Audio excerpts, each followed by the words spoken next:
വർഗീയവൽക്കരിക്കുവാൻ ശ്രമിക്കുന്നത് ആര്? ക്രൈസ്തവ മേലധ്യക്ഷന്മാർ മുനമ്പത്ത് വർഗീയത പറയുകയാണെന്ന് ഇവർ എന്തിന്റെ അടിസ്ഥാനത്തിലാണ് പറയുന്നത്? വ്യൂ പോയിന്റ് ചർച്ച ചെയ്യുന്നു. ഉത്തരമില്ലാത്തവന്റെ ഉത്തരമോ വർഗീയത?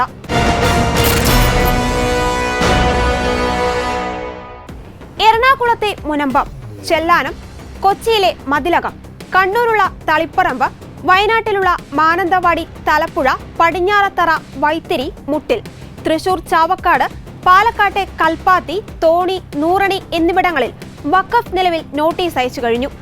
നിസാർ കമ്മീഷൻ റിപ്പോർട്ട് പ്രകാരം കേരളത്തിൽ 23 സ്ഥലങ്ങളിൽ വഖഫ് പ്രോപ്പർട്ടി ഉണ്ടെന്ന് പറയുന്നു.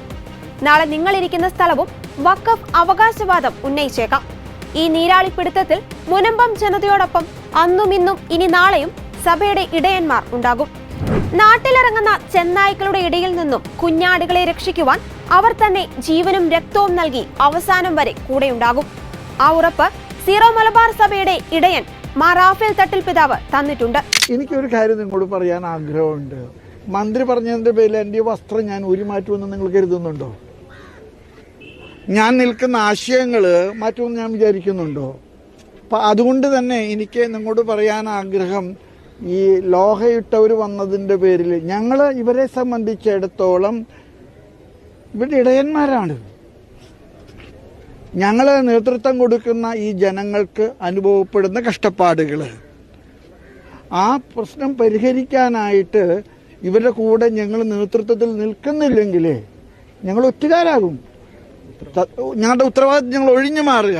അതുകൊണ്ട് ഞങ്ങളെ ലോഹം മാറി വെച്ചിട്ട് ഞങ്ങൾക്ക് കതർ ഷർട്ടിട്ട് വന്ന് ഇവിടെ നിൽക്കാനോ അല്ലെങ്കിൽ കള്ളിമുണ്ടെടുത്ത് ചോന ഷർട്ടിട്ട് വന്ന് നിൽക്കാനോ ഒരുപക്ഷെ പറ്റിയെന്ന് വരികയില്ല. അതല്ലല്ലോ അതിന്റെ മാർഗം. ഉത്തരം മുട്ടുമ്പോൾ വർഗീയത പറഞ്ഞിട്ട് കാര്യമില്ല. അങ്ങ് തിരുവനന്തപുരം പാളയത്തിരുന്ന് മുനമ്പത്തെ ചേർത്ത് പിടിച്ചെന്ന് പറയുന്നതിൽ കാര്യവുമില്ല.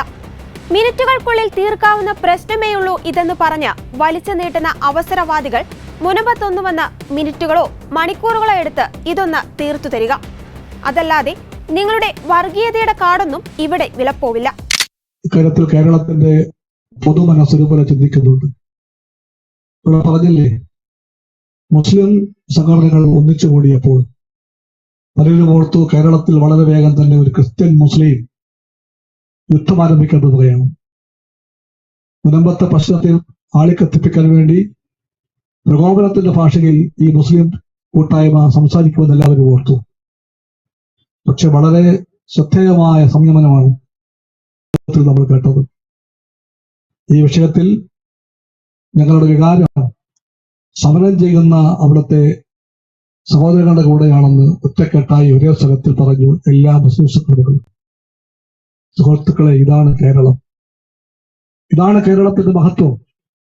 ഈ കേരളത്തെ സമുദായ സ്പർദ്ധയുടെ, വർഗീയ ഭ്രാന്തിന്റെ വേദിയാക്കി മാറ്റാൻ ആരെയും ഒന്നും സമ്മതിക്കാൻ പോകുന്നില്ല. അത് നമ്മുടെ ബോധ്യമാണ്. ആ ബോധ്യം കൂടി ചെയ്യുമ്പോഴേ നാം കെട്ടിപ്പിടിക്കുന്ന ഐക്യദാർഢ്യം എന്ന വികാരത്തിന്റെ അർത്ഥം പൂർത്തിയാകുമെന്ന് എനിക്കും നിങ്ങൾക്ക് പറയാം.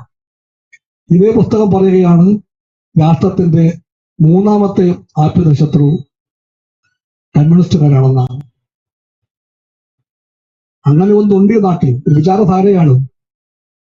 ഈ വിചാരധാര ഇന്നത്തെ രാഷ്ട്രീയത്തിന്റെ വലിയ കേന്ദ്രങ്ങളെ നയിക്കുന്ന വിചാരധാരയാണ്. അത്തരക്കാർ വെള്ളം കലക്കാൻ വന്നാൽ, അത്തരക്കാർ വെള്ളം കലക്കി മീൻ പിടിക്കാൻ വന്നാൽ ആ തന്ത്രത്തിന്റെ കെണിയിൽ തലവെച്ചു കൊടുക്കാതിരിക്കാനുള്ള രാഷ്ട്രീയ ജാഗ്രതയും സാമൂഹ്യ ബോധവും നമുക്ക് എല്ലാവർക്കും ഉണ്ടാകുമെന്നും എനിക്ക് ഉറപ്പാണ്.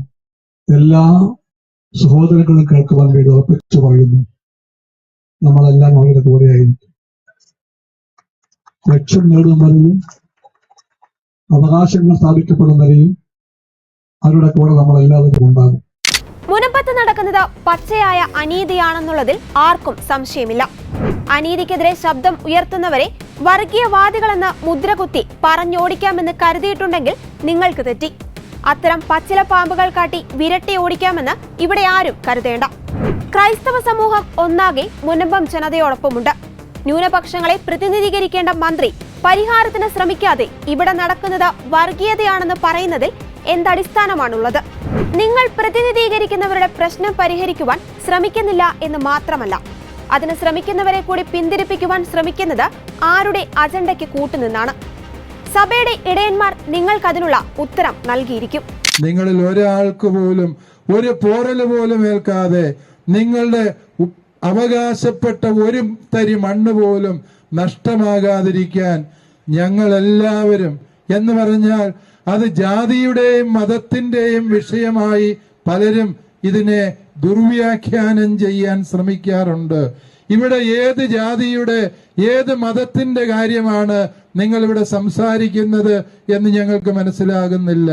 ഉത്തരവാദപ്പെട്ട നേതാക്കന്മാരുടെയും ഭരണഘടനാപരമായ സ്ഥാനങ്ങളിൽ ഇരിക്കുന്നവരുടെയും നാവിൽ നിന്ന് വർഗീയതയുടെ ചുവകലരുന്ന പ്രസ്താവനകൾ വരുന്നത് അങ്ങേയറ്റം അപമാനകരമാണ്. അത് നാടിന്റെ നന്മയെ പിറകോട്ടടിക്കുന്ന നിലപാടുകളാണ് എന്നുള്ളത് നിങ്ങൾ തിരിച്ചറിയണം. ന്യൂനപക്ഷത്തിന്റെ ഉത്തരവാദിത്തമുള്ള ബഹുമാനപ്പെട്ട മന്ത്രി പറയണം, ന്യൂനപക്ഷം എന്ന് പറയുന്നത് ഈ ഇരിക്കുന്ന ജനതയും ന്യൂനപക്ഷത്തിന്റെ ഭാഗമാണ്.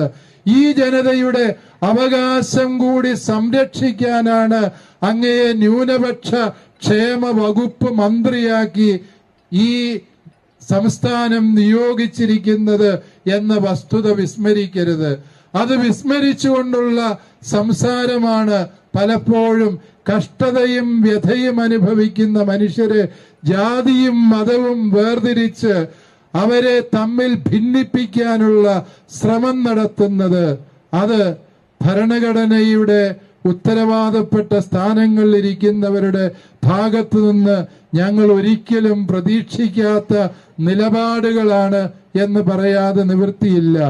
പ്രിയപ്പെട്ടവരെ, നിങ്ങൾ മനസ്സിലാക്കുക, ഈ മുനമ്പത്തിന്റെ മണ്ണിൽ ഇവിടുത്തെ അവകാശങ്ങൾക്ക് വേണ്ടി സംസാരിക്കുന്നതില് പാണക്കാട് സാദിഖ് അലി ശിഹാബ് തങ്ങള് ഇവരുടെ അവകാശം ന്യായമാണ് എന്ന് പറഞ്ഞതാണ്. അതുപോലെ തന്നെ മുസ്ലിം ലീഗിന്റെ നേതാക്കന്മാര് വിവിധ മദ്രസകളുടെയും മഹലുകളുടെയും നേതൃത്വത്തിൽ വന്ന വ്യക്തികള് ഇവിടെ മുനമ്പൻ ജനതയ്ക്ക് പിന്തുണയും അഭിവാദ്യങ്ങളും അർപ്പിച്ചു. വിവിധ ഹൈന്ദവ നേതാക്കള് ഈ പന്തലിലെത്തി അഭിവാദ്യങ്ങൾ അർപ്പിച്ചു എന്ന് മാത്രമല്ല, ഈ മുനമ്പൻ ജനതയുടെ അവകാശവാദം പൂർണ്ണമായും ന്യായമാണ്, അവർക്കത് നൽകിയേ പറ്റൂ എന്ന് വ്യക്തമായി സംസാരിച്ചതാണ്. ക്രൈസ്തവ നേതാക്കളും ഇവിടെ വന്നു എന്നുള്ളത് സത്യം. പക്ഷേ എന്തിനാണ് ഇവിടുത്തെ ക്രൈസ്തവരെയും ഇതര മതവിഭാഗങ്ങളെയും ഭിന്നിപ്പിച്ച് രാഷ്ട്രീയ ലാഭം നേടാം എന്നുള്ള ദുഷ്ടലാക്കോട് ചിലരൊക്കെയും സംസാരിച്ചത് എന്ന് ഞങ്ങൾക്ക് മനസ്സിലാകുന്നില്ല. വർഗീയതയുടെ ഏതെങ്കിലും കാർഡിറക്കിയാല് ഭയന്ന് പള്ളിക്കകത്ത് കയറുന്നവരാണ് ഞങ്ങൾ ഈ വെള്ളയുടുപ്പിട്ടവര് എന്നാരെങ്കിലും ധരിക്കുന്നുണ്ട് എങ്കിൽ ഇതല്ല, ഇതിനേക്കാളും വലിയ ആരോപണം ഉന്നയിച്ചാലും വച്ചകാല് ആലോചിച്ചു തന്നെ കാലെടുത്ത് വയ്ക്കുന്നവരാണ് ഞങ്ങള്. വച്ചകാല് പിന്നോട്ടെടുത്ത ചരിത്രം ഞങ്ങൾക്കില്ല എന്നുള്ളത് കൂടി വളരെ വ്യക്തമായിട്ട് ഈ ഒരു സാഹചര്യത്തിൽ ഉത്തരവാദപ്പെട്ടവർ മനസ്സിലാക്കുന്നത് നല്ലതാണ്. ഇവിടെ ക്രിസ്ത്യാനികളും മുസ്ലിങ്ങളും ഹൈന്ദവരും എല്ലാവരും ഒരു മനസ്സോടെ ഈ മുനമ്പൻ ജനതയുടെ ഒപ്പമാണ്. എങ്കിൽ പിന്നെ ആർക്കാണ് ഇവരെ കുടിയിറക്കണമെന്ന് ഇത്രമേൽ വലിയ നിർബന്ധമുള്ളത്? വഖഫ് ബോർഡ് എന്ന് പറയുന്നതിന്റെ പ്രസക്തിയെക്കുറിച്ച്, അതിന്റെ പ്രാധാന്യത്തെക്കുറിച്ച് ഞങ്ങൾ ആരും തർക്കിക്കുന്നില്ല. മുസ്ലിം സമൂഹത്തിന്റെ അവകാശങ്ങൾ സംരക്ഷിക്കാൻ അത്തരത്തിലുള്ള സംവിധാനങ്ങൾ അവിടെ ക്രമീകരിക്കേണ്ടത് ആവശ്യമാണ് എന്ന കാര്യത്തില് തീരുമാനം പറയേണ്ടത് ആ സമുദായത്തിലെ അംഗങ്ങളാ. ഞങ്ങൾക്ക് അതിനെക്കുറിച്ച് യാതൊരു അഭിപ്രായ വ്യത്യാസവും. മുസ്ലിം ജനതയുടെ ക്ഷേമം ഉറപ്പുവരുത്തണം. ആ സമുദായത്തിലെ അംഗങ്ങൾക്ക് മനുഷ്യോചിതമായി ജീവിക്കാൻ പോരുന്ന എല്ലാ സാഹചര്യങ്ങളും ഉറപ്പുവരുത്തണം എന്ന കാര്യത്തില് ഇവിടെ ആർക്കും തർക്കമില്ല. ഞങ്ങളെ തമ്മിൽ ഭിന്നിപ്പിക്കാമെന്ന് ഈ കേരളത്തിന്റെ മതസാഹോദര്യത്തിന്റെ ഭൂമികയില് കരിനിഴൽ വീഴ്ത്താമെന്നും അതുവഴി ഈ മുനമ്പം സമരത്തെ നിർവീര്യമാക്കാമെന്നും ആരും തെറ്റിദ്ധരിക്കരുത്. മുനമ്പം സമരത്തിൽ ഐക്യദാർഢ്യവുമായി എത്തിയ വൈദികരെ വർഗീയവാദി എന്ന് വിളിച്ച മന്ത്രി തന്നെയാണ് വിഴിഞ്ഞം സമരമുഖത്ത് മത്സ്യത്തൊഴിലാളികളെ രാജ്യദ്രോഹികളെന്ന് വിളിച്ച് മുദ്ര കുത്തിയത്. അന്ന് വൈദികൻ മാപ്പ് പറഞ്ഞപ്പോൾ നിയമ നടപടി നടക്കട്ടെ, മാപ്പ് കീശയിൽ എഴുതിയിട്ടാൽ കേൾക്കുവാൻ നിൽക്കുന്ന ആളല്ലെന്നെല്ലാം പറഞ്ഞങ്ങു പോയല്ലോ. അപ്പോൾ ഈ വർഗീയവാദി എന്ന് പറഞ്ഞതിനൊക്കെ കേസെടുക്കേണ്ടതല്ലേ? അന്നതിന് നടപടിയെടുത്തവരെല്ലാം ഇന്ന് ഈ വിഷയത്തിൽ മൗനം പൂണ്ടിരിക്കുകയാണ്. അതോ ഇന്ന് നിങ്ങൾക്ക് ഒന്നും പറയാനില്ലേ? നീതി നിഷേധിക്കപ്പെടുന്നിടത്ത് നിങ്ങൾക്കുള്ള മറുപടി വർഗീയത എന്ന് മാത്രമാണോ? ഈ നിലപാട് വളരെ ശ്രദ്ധപൂർവം എടുക്കേണ്ടതാണ്. പക്ഷേ അവിടെ ഏത് വിധേനയും അവിടുത്തെ കുടികൾ, അവിടെ താമസിക്കുന്നവരെ സംരക്ഷിക്കുക എന്നുള്ള നിലപാട് തന്നെയാണ് നമുക്കുള്ളത്. ആ രീതിയിലേക്കുള്ള തീരുമാനങ്ങൾ ഉണ്ടാവും. പക്ഷെ ഇതിന്റെ പേരിൽ അവിടെ സർക്കാരിനെതിരായി നടക്കുന്ന പരാമർശങ്ങൾ അത് നമ്മൾ അംഗീകരിക്കുന്നില്ല. അതോടൊപ്പം തന്നെ ഇതിനൊരു വർഗീയത പുലർത്തുന്ന ഒരു വിഷയമായി കാണുന്നത് നമുക്ക് അംഗീകരിക്കാം. നോക്കൂ, ഇവിടെ ഒരു പക്ഷത്തെയും ഞങ്ങൾ അനുകൂലിക്കുന്നില്ല. ഇത്തരത്തിലുള്ള ആളുകളാണ് ഇത്രയും വിഷയങ്ങൾ തന്നെ കൂടുതലായി രൂക്ഷമാക്കുന്നത്. മുനമ്പം പ്രശ്നം മുനമ്പത്തെ വഖഫ് പ്രശ്നം എന്ന് തന്നെ വേണം പറയാൻ. അല്ലെങ്കിൽ അവസാന ലാപ്പിൽ ജനം ശ്രദ്ധിക്കുന്നുണ്ടെന്നറിഞ്ഞപ്പോൾ ഞങ്ങളും ശ്രദ്ധ കൊടുക്കുന്നുണ്ടെന്ന് ധരിപ്പിക്കുവാൻ വഖഫ് എന്ന പദപ്രയോഗം മാത്രമില്ലാതെ മുനമ്പം പ്രശ്നത്തെ ലളിതവൽക്കരിച്ച മുൻനിര പത്രമാധ്യമങ്ങളെ പോലെ നമ്മളും അങ്ങ് ആയിപ്പോയാലോ? എന്തായാലും വർഗീയതയുടെ പുകമറയ്ക്കുള്ളിൽ പ്രശ്നമങ്ങ് ഒതുക്കി തീർത്ത് കളയാമെന്നോർത്തിട്ടുണ്ടെങ്കിൽ അതിന് വെച്ച വെള്ളമങ്ങ് വാങ്ങിവെച്ചേക്കും. അതിവിടെ ചിലവാകില്ല. കുടി ഒഴിപ്പിക്കപ്പെടുന്നു എന്നുള്ളത് ഒരു കാരണവശാലും മനസാക്ഷിയുള്ള ആർക്കും അംഗീകരിക്കാൻ പറ്റുന്ന കാര്യമല്ല. അതുകൊണ്ട് ഇതിനകത്ത് സഭയോ മതമോ രാഷ്ട്രീയമോ ഒന്നുമില്ല. നമ്മളെല്ലാവരും ഈ ജനതയോടൊപ്പം ഉണ്ട് എന്നുള്ള ഐക്യദാർഢ്യം പ്രഖ്യാപിക്കുക എന്നുള്ളതാണ് ഞങ്ങളെല്ലാവരും ഇവിടെ മുനമ്പത്ത് നിരാഹാര സമരമിരിക്കുന്ന ഈ ജനങ്ങളോടൊപ്പം വന്നിരിക്കാനുള്ള കാരണം. ഇത് തിരിഞ്ഞുകൊത്തുന്ന ഒരു പ്രസ്താവനയാണെന്നാണ് ആദ്യത്തെ എൻ്റെ ഒരു കമന്റ്. കാരണം വർഗീയത പറഞ്ഞും വർഗീയത പ്രചരിപ്പിച്ചും അധികാരത്തിൽ വരികയും അതിന്റെ ഹുങ്കിൽ ഭരിക്കുകയും ചെയ്യുന്നവർക്ക് മറ്റുള്ളവരും അങ്ങനെയാണ് ചെയ്യുന്നത് എന്നൊരു പക്ഷെ തോന്നിയേക്കാം. പക്ഷെ തീർച്ചയായും ഒരു കാര്യം ആവർത്തിച്ച് പറയാൻ ഞാൻ ആഗ്രഹിക്കുന്നു. ഈ പ്രശ്നത്തിന് ശാശ്വതമായ പരിഹാരം ഉണ്ടാകുന്നതുവരെ, രമ്യമായ പരിഹാരം ഉണ്ടാകുന്നതുവരെ ഈ ജനങ്ങൾക്ക് ഇവിടെ കരമടച്ച് ഈ ഭൂമി ക്രയവിക്രയം ചെയ്യാൻ സാധിക്കും രീതിയിൽ ഉപയോഗിക്കാൻ പറ്റുന്ന രീതിയിൽ ഈ ഭൂമി ഇവർക്ക് സ്വന്തമാകുന്നതുവരെയും ഈ സമരം തുടരും. അതുകൊണ്ട് അച്ഛന്മാര് വർഗീയത പറയുന്നു എന്നൊക്കെ പറഞ്ഞ് നമ്മളെ വിരട്ടാൻ ആരും നോക്കണ്ട. അതൊക്കെ ഒരുപക്ഷെ രാഷ്ട്രീയക്കാരുടെ ഭാഷയായിരിക്കും. അതിനൊന്നും നമ്മൾ അർഹിക്കുന്ന വിലയോ കൊടുക്കുന്നുള്ളൂ എന്നാണ് മാന്യമായ ഭാഷയിലുള്ള അതിന് ഉത്തരവെന്നാണ് എനിക്ക് തോന്നുന്നത്. അതുകൊണ്ട് ഞങ്ങൾ ഒരു കാലത്തും വർഗീയത പറയുന്നവരല്ല. അഭിമന്യ റാഫേൽ തട്ടിൽ പിതാവ് അതിനെക്കുറിച്ച് വളരെ മനോഹരമായി പറഞ്ഞു. ആരെങ്കിലും ഒരാള് നിങ്ങൾ വർഗീയത പറയുന്നു എന്ന് പറയുന്നത് കണ്ട് ഞങ്ങൾ ഇട്ടിരിക്കുന്ന ഈ തിരുവസ്ത്രം ഉപേക്ഷിച്ച് പോകാൻ വേണ്ടിയിട്ടല്ല ഞങ്ങൾ ഈ ജനത്തിന്റെ കൂടെ നിൽക്കുന്നത്. ഇത് അച്ഛന്മാർ ഇവരുടെ ഇടയന്മാരാണ്. ഞങ്ങളും ഇവരോട് കൂടെയുണ്ട്. അതുകൊണ്ടാണ് ഈ വലിയൊരു ജനത കുടിയിറക്കന്റെ മുമ്പിൽ കണ്ണുനീരോടുകൂടെ സമരം ചെയ്യുമ്പോൾ ഞങ്ങൾ എന്താ വീടിനകത്ത് കയറിയിരിക്കണോ? എന്താ മന്ത്രി ഉദ്ദേശിക്കുന്നതെന്ന് മനസ്സിലായില്ല. അതുകൊണ്ട് ഒരു കാരണവശാലും ഇത് വർഗീയതയായി ചിത്രീകരിക്കുന്നുണ്ടെങ്കിൽ അത് നിങ്ങളുടെ കാഴ്ചപ്പാടിന്റെ പ്രശ്നമാണ് എന്നാണ് എനിക്ക് അങ്ങനെയുള്ളവരോട് പറയാനുള്ളത്. ഇനിയെങ്കിലും ഇങ്ങനെ ഒരു പ്രസ്താവന, ഒരുപക്ഷെ നിരുത്തരവാദപരമായ ഒരു പ്രസ്താവന മന്ത്രിയുടെ ഭാഗത്തു നിന്നോ മറ്റ് ജനപ്രതിനിധികളുടെ ഭാഗത്തു നിന്നോ ഉണ്ടാകാതിരിക്കുന്നതായിരിക്കും ഈ പ്രശ്നത്തെ രൂക്ഷമാക്കാതിരിക്കാൻ നല്ലത് എന്നുകൂടെ ഞാൻ ഓർമ്മപ്പെടുത്തുന്നു. വർഗീയതയുടെ ചാപ്പകുത്തി വെടക്കാക്കി തനിക്കാക്കാമെന്ന് ഏതെങ്കിലും രാഷ്ട്രീയ പാർട്ടി മുനമ്പം വിഷയത്തിൽ നനച്ചിരുന്നെങ്കിൽ നിരാശയോടെ മടങ്ങേണ്ട ഗതിയാണ് ഇപ്പോൾ ഉള്ളത്. ചേരി തിരിവ് ഉണ്ടാക്കാൻ വേണ്ടി ഒരു കൂട്ടർ, പ്രത്യേകിച്ച് BJP, അതുപോലെ തന്നെയുള്ള വർഗീയ നിലയിൽ കാര്യങ്ങൾ വേർതിരിഞ്ഞ് പോകണം എന്ന് ചിന്തിക്കുന്നവർ കമ്മ്യൂണൽ ഡിവൈഡ് ഉണ്ടാക്കാൻ വേണ്ടി ഉപയോഗിക്കുന്ന ഒരു വിഷയമാണത്. അത് കേരളത്തിൻ്റെ നല്ല അന്തരീക്ഷത്തിന് ചേർന്ന ഒരു വിഷയമല്ല. മുസ്ലിം സംഘടനകൾ യോഗം കൂടി ക്ലിയറായിട്ട് പറഞ്ഞത് അതിൻ്റെ സാങ്കേതികത്വത്തിക്കൊന്നും പോവാതെ ഈ മുനമ്പത്ത് താമസിക്കുന്നവരുടെ പ്രശ്നം പരിഹരിക്കാൻ വേണ്ടി ഗവൺമെൻറ് മുൻകൈ എടുക്കണം, അതുമായിട്ട് ഞങ്ങൾ സഹകരിക്കാം. അതാണ് അവർ പറയുന്നത്. അതിലെല്ലാം ഉണ്ട്.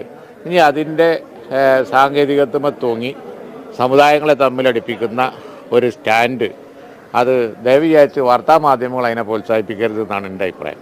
പണ്ട് നിങ്ങളുടെ യോഗങ്ങളിലെ ക്ലാസ് മാത്രം കേട്ട് നിങ്ങളുടെ പത്രം മാത്രം വായിച്ച് അതാണ് സത്യമെന്ന് പൊട്ടക്കിണറ്റിലെ തവളയെ പോലെ നനച്ചിരുന്നവരൊക്കെ സമൂഹ മാധ്യമങ്ങളിലൂടെ ലോകം കണ്ടു തുടങ്ങി. നിങ്ങളുടെ ചീട്ടുകൊട്ടാരങ്ങളെല്ലാം തവിട് പൊടിയാക്കാനുള്ള വജ്രാസ്ത്രം ഇന്ന് അവരുടെ കയ്യിലുണ്ട്. വർഗീയവാദി എന്നൊക്കെ പറഞ്ഞ് ചേരിപ്പോരിന് കോപ്പുകൂട്ടുന്നവരുടെ കുറുക്കന്റെ ബുദ്ധിയൊക്കെ ഈ നാട്ടുകാർ കുറെ കണ്ടതാണ്. അതിനാൽ ആ പരിപ്പ് മുനമ്പത്ത് വേവില്ല. തീർച്ചയായും കേരള സംസ്ഥാനത്തിലെ ന്യൂനപക്ഷ വകുപ്പിന്റെ മന്ത്രിയാണ് ശ്രീ അബ്ദുറഹിമാൻ. അദ്ദേഹത്തിന്റെ വായിൽ നിന്ന് ഇപ്രകാരം ഒരു പരാമർശം കേട്ടതിൽ വലിയ സങ്കടമുണ്ട്, ദുഃഖമുണ്ട്. അദ്ദേഹം നിലവാരത്തിനൊത്ത് ഉയരാത്തതിൽ വലിയ ഖേദമുണ്ട്. അദ്ദേഹത്തിന്റെ വായിൽ നിന്ന് ഇതാദ്യമായിട്ടല്ല. വിഴിഞ്ഞം സമരം നടത്തിയപ്പോൾ അദ്ദേഹം സമാനമായ ഒരു പരാമർശം നടത്തി. തിരുവനന്തപുരത്ത് ഗ്രീൻഫീൽഡ് സ്റ്റേഡിയത്തിൽ ക്രിക്കറ്റ് മത്സരം നടത്തിയപ്പോൾ അതിന് എന്റർടൈൻമെന്റ് ടാക്സ് ഏർപ്പെടുത്തിയപ്പോൾ അദ്ദേഹം പറഞ്ഞ വാക്ക് മനസാക്ഷിയുള്ള മനുഷ്യരെയെല്ലാം സങ്കടപ്പെടുത്തുന്ന, വിയോജിപ്പുണ്ടാക്കുന്ന പ്രസ്താവന. അതുകൊണ്ട് നിരന്തരം തന്റെ പദവിക്ക് യോജിക്കാത്ത വിധം, അല്ലെങ്കിൽ തന്നിൽ ജനം അർപ്പിച്ചിരിക്കുന്ന വിശ്വാസത്തിലേക്ക് ഉയരാത്ത വിധം, അദ്ദേഹം ന്യൂനപക്ഷ വകുപ്പിന്റെ മന്ത്രിയല്ലേ? അദ്ദേഹം ഏതെങ്കിലും ഒരു വിഭാഗത്തിന്റെ, മുസ്ലിം വിഭാഗത്തിന്റെ മാത്രം മന്ത്രിയല്ലല്ലോ. ഇവിടെ ക്രൈസ്തവ ന്യൂനപക്ഷം, പ്രത്യേകിച്ച് ന്യൂനപക്ഷത്തിൽ തന്നെ പിന്നാക്കം നൽകുന്ന ലത്തീൻ സമൂഹം നീതിക്ക് വേണ്ടി നിലവിളിക്കുമ്പോൾ അതിന്റെ മുന്നിൽ നിൽക്കുവാൻ നിയുക്തനായ ഉത്തരവാദിത്തപ്പെട്ട വ്യക്തിയല്ലേ ഈ അബ്ദുറഹിമാൻ. ഈ ജനം, പാവപ്പെട്ട മനുഷ്യർ കടലിൽ പോയി കഷ്ടപ്പെട്ട് പിടിക്കുന്ന മത്സ്യത്തിന് അത് വിപണനം ചെയ്യുന്ന ടാക്സ് കൊണ്ടുകൂടിയാണ് ഈ അബ്ദുറഹിമാൻ സകലവിധ സംവിധാനങ്ങളോടും സൗകര്യങ്ങളോടും കൂടെ ഈ ന്യൂനപക്ഷ മന്ത്രി എന്ന് പറഞ്ഞ് വിരാജിക്കുന്നത്. അദ്ദേഹം ഈ സമരപ്പന്തലിൽ വരണമെന്ന് ഞങ്ങൾക്ക് അനുഭാവപൂർവ്വം 2 വാക്ക് പറയണമെന്ന് ഞങ്ങൾ ആഗ്രഹിക്കുന്നു. ഇനി അനുഭാവപൂർവ്വം നീതി നടത്തി തന്നില്ലെങ്കിലും നീതിക്ക് വേണ്ടിയുള്ള നിലവിളിയെ വർഗീയതയുടെ ചാപ്പ കുത്തി ഇങ്ങനെ വെടക്കാക്കി പുറത്താക്കുന്ന പ്രവണതകൾ, നിരന്തരമായുള്ള പ്രസ്താവനകൾ അദ്ദേഹം തിരിച്ചറിയണം, നിർത്തണം. അദ്ദേഹം സ്വയം നിർത്തുന്നില്ലെങ്കിൽ അദ്ദേഹത്തിന് മീതെയുള്ള മന്ത്രിസഭയുടെ ഉത്തരവാദിത്തപ്പെട്ടവർ അദ്ദേഹത്തെ നിലയ്ക്ക് നിർത്തണം, അദ്ദേഹത്തിന്റെ ഉത്തരവാദിത്തങ്ങൾ ബോധ്യപ്പെടുത്തണം. അദ്ദേഹത്തോട് ഞങ്ങൾക്ക് എതിർപ്പോ വിയോജിപ്പോ ഇല്ല. അദ്ദേഹം ഇനിയെങ്കിലും തന്റെ പദവിയുടെ മഹത്വത്തിലേക്ക്, അതിൽ നിന്ന് പ്രതീക്ഷിക്കുന്ന നിലവാരത്തിലേക്ക് ഉയരണമെന്ന്, ഈ സമരപ്പന്തലിൽ വരണമെന്ന്, ഞങ്ങളോടൊപ്പം നിൽക്കണമെന്ന്, ഞങ്ങൾക്ക് എത്രയും വേഗം നീതി നടത്തി തരുവാൻ ഈ ന്യൂനപക്ഷ മന്ത്രി ഞങ്ങളുടെ കൂടെ ഉണ്ടാകുമെന്ന്, ഇനിയെങ്കിലും അനുകൂലമായ നടപടികളും പ്രസ്താവനകളും ഉണ്ടാകുമെന്ന് ഞങ്ങൾ പ്രതീക്ഷിക്കുന്നു. അദ്ദേഹത്തിന്റെ കൂടെ ഇനിയും നല്ല കാര്യങ്ങൾ ഉണ്ടാകുമെന്ന് ഞങ്ങൾ പ്രത്യാശയുള്ളവരാണ്. ലവ് ജിഹാദ് ഒക്കെ പോയി ഇപ്പോൾ ലാൻഡ് ജിഹാദിന്റെ കാലമാണെന്നാണ് ഇന്നലെ മുനമ്പം സന്ദർശിച്ച കേന്ദ്ര തൊഴിൽ സഹമന്ത്രി പറഞ്ഞത്. ഇത് കേട്ടാൽ ചിലരൊക്കെ ഇത് വീണ്ടും BJPയുടെ അടവാണെന്ന് പറഞ്ഞു വരുവാനും സാധ്യതയുണ്ട്. सेक्शन 83 में वक्फ का ट्रिब्यूनल बनाया, सेक्शन 85 में सिविल कोड को बैन किया, बार किया. अभी हम लैंड लिटिगेशन के लिए सामान्य लोग किधर जाते हैं? एसी का पास जाते हैं, डिस्ट्रिक्ट कमिश्नर का पास जाते हैं, लोअर कोर्ट में जाते हैं, हाई कोर्ट में जाते हैं, सुप्रीम कोर्ट में जाते हैं, लैंड लिटिगेशन लेके जाते हैं. बट कोई तो वक्फ का नाम दिया उसको, हम सिविल कोर्ट में नहीं जा सकते हैं. केवल वक्फ का ट्रिब्यूनल में जाना. उधर कौन लोग होते हैं? मुसलमान लोग होते हैं. नोटिस देने वाले भी वही है, यानी सुनवाई करने वाले भी वही है. हमको कैसे न्याय मिलेगा, ये हमारा प्रश्न है. इसके कारण इधर का मछुआरे को भी अभी नोटिस मिला, उसका कोई सरकार का फायदा नहीं मिलेगा. सब वक्फ लैंड हो गई है, खुद खरीद लिया लैंड, जमीन वक्फ है. जेपीसी रचना हो गई है केंद्र में. बिल का अमेंडमेंट लाने के लिए मोदी जी के नेतृत्व में हम लोकसभा में लाए थे. कई पक्ष विपक्ष वाले, INDA ग्रुप वाले इसको विरोध किया. फिर सरकार स्पीकर के नेतृत्व में जेपीसी बनाया, ज्वाइंट पार्लियामेंट्री कमेटी बनाया. पूरा देश में वो लोग घूमे हैं. मैं भी ये मछुआरे की तरफ से जेपीसी का सामने बोलने वाली हूँ. हमारा जमीन 200 साल का पुराना है, हमारा मंदिर 1000 साल पुराना है, हमारा मठ 1000 साल पुराना है. अभी नया वक्फ कैसे बना? इसके कारण वक्फ के ट्रिब्यूनल को बैन करना चाहिए. सब लोग सिविल कोर्ट में जाना चाहिए। नंबर 2, ये वक्फ कानून को रिट्रोस्पेक्टिव बनाना चाहिए, क्योंकि 2013, 11, 14 में नोटिस मिला है। अब से बनाए तो ये लोगों को न्याय नहीं मिलेगा। Number 3, if he believes that it is a Waqf land, ये क्या कानून है? शरीयत कानून को हमारे देश में बनाने का सोच है, लैंड जिहाद करने का सोच है, लैंड टेररिज्म करने का सोच है। उसको नहीं छोड़ेंगे, जरूर हम कानून लाएंगे। एंड ये लोगों का, ये मछुआरे का, किसानों का, मंदिर का, मस्जिद का, ऐसे ही चर्च का, किस किस को वक्फ नोटिस गया है उसको हम रक्षा करेंगे, ये हमारा वादा है। No, only thing, I am the voice of Munambam. वनमम लोगों को जेपीसी तक आने के लिए मुश्किल है, गरीब लोग हैं, महिला है। ये मुनम्बम मछुआरे का ध्वनि को, वॉइस को हम जेपीसी तक पहुंचाएगी, इसके लिए मैं इधर आई हूँ। I am trying for that. Let us try. And I request all the MPs who are sitting in the parliament, लोगों से चुन के आए हैं, आप केवल एक जनांग से, एक धर्म से चुन के नहीं आए हैं। आप सबका प्रतिनिधि है, आप सबका प्रतिनिधि है। इसीलिए सब एमपी को मैं रिक्वेस्ट करती हूँ, विनंती करती हूँ, हाथ जोड़ के विनंती करती हूँ, आप ये बिल को पास करना चाहिए, क्योंकि लोगों को मदद देने का बिल है। കോൺഗ്രസ് എത്ര ശ്രമിച്ചാലും വഖഫ് ഭേദഗതി ബില്ല് ഇന്ത്യയിൽ പാസാക്കിയിരിക്കുമെന്നാണ് കേന്ദ്ര ആഭ്യന്തരമന്ത്രി അമിത്ഷാ പറഞ്ഞത്. സാധാരണ പാവപ്പെട്ട ജനങ്ങൾ എങ്ങനെയെങ്കിലും വഖഫിന്റെ നീരാളി പിടുത്തത്തിൽ നിന്ന് രക്ഷപ്പെടുവാൻ ഓടുമ്പോഴാണ് കേരളത്തിലെ ചില എംപിമാർ വഖഫിനെ ഒക്കത്തിരുത്തി വീണ്ടും എത്തുന്നത്. ഇവരെയൊക്കെ വോട്ട് ചെയ്ത് ജയിപ്പിച്ചത് വഖഫോ അതോ സാധാരണ ജനങ്ങളോ? മുനമ്പത്തെത്തുന്നവരെ വർഗീയതയുടെ ചെക്ക് വെച്ച് വീഴ്ത്താമെന്ന് നിങ്ങൾ കരുതേണ്ട. ഈ 95-ൽ പാസാക്കിയിട്ടുള്ള വഖഫ് ആക്ടില് ഇന്ന് നാം അനുഭവിക്കുന്ന തരത്തിലുള്ള അപകടങ്ങൾ ഉൾച്ചേർന്നിട്ടുണ്ടെങ്കിൽ അതെടുത്തു കളയരുത് എന്ന് പറയാനായിട്ട് ആർക്കാണ് സാധിക്കുക? അങ്ങനെ പറയുന്നവർ നമ്മളെ ദ്രോഹിക്കുന്നവരാണ്, യാതൊരു സംശയവുമില്ല. കാരണം ഈ പ്രദേശത്ത് ജീവിച്ച ആളുകളെ സംബന്ധിച്ചിടത്തോളം ഇത്രകാലം ഇവിടെ ജീവിച്ചിട്ട് ഇപ്പോൾ പുതുതായിട്ട് ഈ വഖഫ് ആക്ടിന്റെ പേരിൽ നിങ്ങൾ ഇവിടെ നിന്ന് മാറണം, ഇറങ്ങിത്തരണം എന്ന് പറയുന്ന ഒരു രീതി സ്വീകരിക്കാനായിട്ട് നമുക്ക് സാധ്യമല്ല. ഇവിടെ നമ്മൾ പറയുന്നത് വർഗീയതയൊന്നുമല്ല. ഇവിടെ നമ്മൾ പറയുന്നത് മനുഷ്യന്റെ പ്രാഥമിക ആവശ്യങ്ങളോടും സാമാന്യ നീതിയോടുമുള്ള ഒരു വലിയ ഉത്തരവാദിത്വമാണ്. അത് നമ്മൾ നിലനിർത്തുക എന്നുള്ളത് നമ്മുടെ കടമയാണ്. നമ്മുടെ സഹോദരങ്ങളുടെ ബുദ്ധിമുട്ടിലും പ്രയാസത്തിലും പങ്കുചേർന്നുകൊണ്ട് അവരോടൊപ്പം നിൽക്കുവാനായിട്ട് നമുക്ക് സാധിക്കണം. അതുകൊണ്ട് പ്രിയമുള്ളവരെ, ഈ ഒരു അവകാശ സമരത്തിന് എല്ലാ പിന്തുണയും നൽകുവാനായിട്ട് കോട്ടയം അതിരൂപത ആഗ്രഹിക്കുകയാണ്. കാരണം ഇത് നമ്മുടെ സാമാന്യ ജനത്തിന്റെ, പൊതു സമൂഹത്തിന്റെ ന്യായമായ അവകാശങ്ങളെ ഉറപ്പിക്കുവാനുള്ള ഒരു പ്രവർത്തനമാണ്. ഇത് നമുക്ക് മാത്രമല്ല, നാളെ ആരുടെ മേലും വരാവുന്ന ഒരു ഡെമോക്രേഷ്യൻ വാള് പോലെ നിൽക്കുകയാണ് ഈ നിയമങ്ങൾ. അങ്ങനെയെങ്കിൽ ആ നിയമങ്ങളെ ആവശ്യമായ ഭേദഗതികൾ കൊണ്ടുവരാനായിട്ട് നമ്മൾ സഹകരിക്കുകയാണ് വേണ്ടത്, കണ്ണടച്ച് എതിർക്കുകയല്ല വേണ്ടതെന്നാണ് എന്റെ വിശ്വാസം. കാരണം ഇതിൽ വരുന്ന കാര്യങ്ങൾ, ചില കാര്യങ്ങൾ നമുക്ക് അഭിപ്രായ വ്യത്യാസം ഉണ്ടാകാം. രാജ്യത്തിന്റെ ഫെഡറൽ സംവിധാനം അല്ലെങ്കിൽ ന്യൂനപക്ഷങ്ങളുടെ അവകാശങ്ങൾ, ഇതൊക്കെ നിലനിർത്തിക്കൊണ്ട് തന്നെ സാധാരണക്കാരന്റെ ജീവിതത്തെ ദുരിതത്തിലാക്കുന്ന, നരകത്തിലാക്കുന്ന നിയമങ്ങൾ ഉണ്ടെങ്കിൽ അവയെ എടുത്തു മാറ്റുവാനായിട്ട് സാധിക്കണമെന്നുള്ളതാണ് നമ്മുടെ ഈ സമരത്തിൽ നമുക്ക് പറയാനുള്ളത്. അതുകൊണ്ട് ഇത് നിങ്ങൾക്ക് വേണ്ടി മാത്രമുള്ളതല്ല, ഇത് ഈ രാജ്യത്തുള്ള സാമാന്യ ജനങ്ങൾക്കെല്ലാം അർഹമായിട്ടുള്ള, ന്യായമായിട്ടുള്ള ഒരു അവകാശമാണ് നമ്മൾ ചോദിക്കുന്നത്. അത് കിട്ടുവാൻ നമുക്ക് കടമയുണ്ട്, അല്ലെങ്കിൽ നമുക്ക് അവകാശമുണ്ട് എന്ന് തന്നെ ഞാൻ വിശ്വസിക്കുകയാണ്. നെല്ലും പതിരും തിരിച്ചറിഞ്ഞ് വേർതിരിക്കുവാൻ ഈ സമരം മുനമ്പം ജനതയെ പഠിപ്പിച്ചു കഴിഞ്ഞു. വർഗീയത എന്ന് ഉറക്കെ പറഞ്ഞാൽ സമരത്തിന് ലഭിക്കുന്ന ഐക്യദാർഢ്യം ഇല്ലാതാക്കാമെന്ന് വിചാരിക്കേണ്ട. കേരളം ഇത് ഒത്തിരി കണ്ടതാണ്. തീർച്ചയായിട്ടും അങ്ങനെ പറയുന്നുണ്ടെങ്കിൽ ഒരു മതധ്രുവീകരണവും അല്ലെങ്കിൽ ഒരു രാഷ്ട്രീയ പശ്ചാത്തലവും അത് വെച്ചുകൊണ്ടായിരിക്കാം. കാരണം ഇവിടെ വൈദികരോ അല്ലെങ്കിൽ മെത്രാന്മാരോ സന്യസ്തരോ അല്ല ഇവിടുത്തെ പാവപ്പെട്ട ആളുകളാണ് മുൻനിരയിൽ നിൽക്കുന്നത്. നമുക്ക് വിഴിഞ്ഞത്ത് ഇതുപോലെ തന്നെയുള്ള കാര്യങ്ങളൊക്കെ നമ്മൾ കണ്ടതാണ്.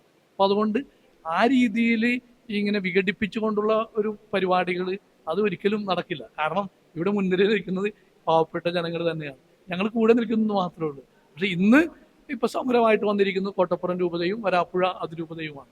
കാരണം എല്ലാവരും ഉണ്ട് എന്നുള്ള കാര്യം കാണിക്കാൻ വേണ്ടിയാണ്. പാവപ്പെട്ടവന്റെ കണ്ണീരൊപ്പാനും, അവർ പറയുന്നത് കണ്ണീരൊപ്പിയ മാത്രം പോരാ, കണ്ണ് നനയാതിരിക്കാനും അതിന് രാഷ്ട്രീയക്കാരോ അതുമായിട്ട് ബന്ധപ്പെട്ടിരിക്കുന്ന ആളുകളോ അല്ലെങ്കിൽ ഗവൺമെന്റോ എല്ലാവരും കണ്ണു തുറക്കണം എന്ന് തന്നെയാണ് ഇവരുടെ ആഗ്രഹം. അത് നടക്കുമെന്നുള്ള പ്രതീക്ഷയിലാണ് മുന്നോട്ട് പോകുന്നത്. ഇവിടെ ക്രൈസ്തവരും ധീവര സമൂഹം, ഹൈന്ദവ സഹോദരങ്ങളും മറ്റു മുസ്ലിം സഹോദരങ്ങളുണ്ട് ഇതുപോലെ ഈ ക്ലേശം അനുഭവിക്കുന്നത്. ഇവിടെ വന്ന് ചിലരെങ്കിലും പറഞ്ഞു ഞങ്ങൾ ഇരയായവരാണെന്ന് പറഞ്ഞ മുസ്ലിം സഹോദരങ്ങളാണ്. അപ്പോൾ ഇത് മനുഷ്യന്റെ പ്രശ്നമാണ്, മനുഷ്യ അവകാശ ധ്വംസനം നടക്കുന്നുണ്ടെന്നുള്ളതാണ്. അപ്പം അത് എങ്ങനെയായാലും ഒരു ജനാധിപത്യ രാജ്യം എന്ന നിലയിൽ, അത് ഭാരതത്തെ സംബന്ധിച്ചാണെങ്കിൽ ഏറ്റവും വലിയ ജനാധിപത്യ രാജ്യം എന്ന് പറയുന്ന ഈ നമ്മളുടെ ഈ രാജ്യത്തിന് അതൊരു കളങ്കമാണ്. അപ്പം കളങ്കമില്ലാതിരിക്കുക എന്നുള്ളത് നമ്മുടെ എല്ലാവരുടെയും, മാറ്റിയെടുക്കുക എന്നുള്ളത് നമ്മുടെ എല്ലാവരുടെയും ദൗത്യമാണ്. മുനമ്പത്ത് നിന്ന് ആരെയും കുടിയൊഴിപ്പിക്കില്ല. മുനമ്പത്തെ വഖഫ് ഭൂമി അല്ലെന്നെല്ലാം പറഞ്ഞ് മുസ്ലിം ലീഗ് അടക്കമുള്ള സംഘടനകൾ മുന്നോട്ട് വന്ന സമയത്താണ് ഇന്ന് സമസ്തയുടെ മുഖപത്രമായ സുപ്രഭാതത്തിൽ മുനമ്പത്തെ വഖഫ് ഭൂമിയാണെന്നുള്ള നിലപാട് അറിയിച്ചുകൊണ്ടുള്ള ലേഖനം പുറത്തുവന്നത്. മുനമ്പം ഭൂമി സമാധാന സംസ്ഥാപനത്തിന് ബലി നൽകുവാൻ ആവില്ല എന്നാണ് ലേഖനത്തിൽ പറയുന്നത്. നിങ്ങളുടെ വാക്കുകളിലെ ഔദാര്യം നിറഞ്ഞ പരാമർശങ്ങളോ ഉപകാരമില്ലാത്ത പൊള്ള വാഗ്ദാനങ്ങളും ഉത്തരം മുട്ടുമ്പോൾ പറയുന്ന ആ സ്ഥിരം ഡയലോഗും ഇവിടെ ആർക്കും ആവശ്യമില്ല. ജനതയോടൊപ്പം സമരവിജയത്തിനായി ആരൊക്കെ ഒപ്പമുണ്ടായിരുന്നുവെന്ന് അവർക്കറിയാം. അവിടെ അവകാശം സ്ഥാപിക്കുവാൻ നിങ്ങൾക്ക് അവസരം ലഭിക്കാതെ വന്നപ്പോൾ അതിനർഹതപ്പെട്ടവരെ പുറത്താക്കുവാൻ അതിനിവിടെ ആരൊക്കെ ശ്രമിച്ചാലും ക്രൈസ്തവ ജനത എന്നും അവകാശങ്ങൾക്ക് വേണ്ടി നിലകൊള്ളുന്ന, അനീതിക്കായി പോരാടുന്ന സമരമുഖത്തുണ്ടാകും. അവരോടൊപ്പം അവർക്ക് പിന്തുണ നൽകി സമരമുഖത്ത് അവരുടെ ഇടയന്മാരും.